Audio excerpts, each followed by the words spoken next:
শুধু শিক্ষক চেয়ে গুলিতে মৃত্যু হয়েছিল তাপস বর্মনের।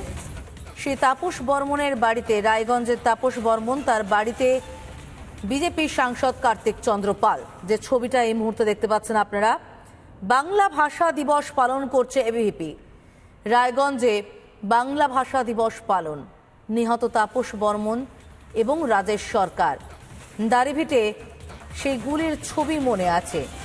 শুধু ভাষায়, নিজেদের ভাষার এক শিক্ষককে চেয়েছিল তারা। সেই শিক্ষককে চাওয়ার জন্য গুলির সামনে দাঁড়াতে হয় রাজেশ সরকার এবং তাপস বর্মনকে। আজও তাদের মায়েরা তাদের চোখের জল শোকায়নি।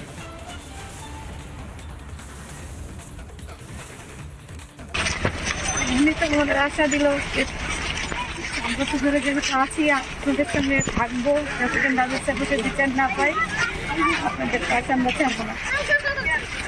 ওনার কথার ভিত্তি করে আছি, দেখি আমার ছেলে বাংলা ভাষার জন্য শহীদ হয়েছে।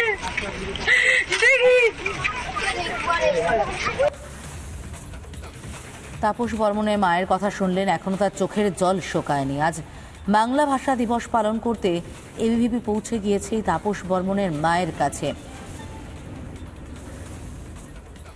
রাজেশ সরকারের বাবা, তাপস বর্মনের মায়ের কথা শুনলেন আপনারা। এবার শুনুন রাজেশ সরকারের বাবার কথা।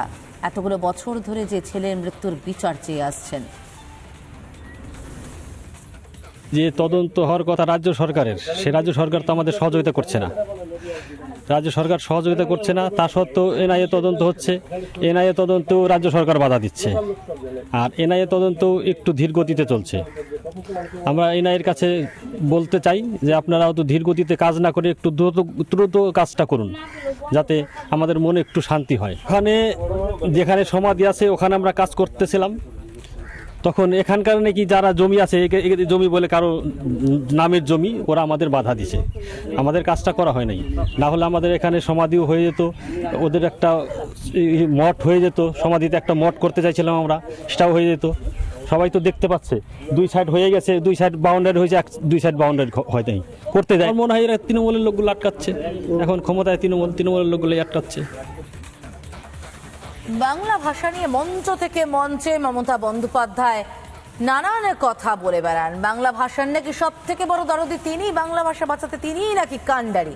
অথচ এই ভাষার জন্য শিক্ষক চেয়ে 7 বছর আগে গুলির শিকার হয়েছিল তাপস বর্মন, রাজেশ সরকার এখনো বিচার পায়নি। কোথায় মুখ্যমন্ত্রী, কোথায় মমতা বন্দ্যোপাধ্যায়?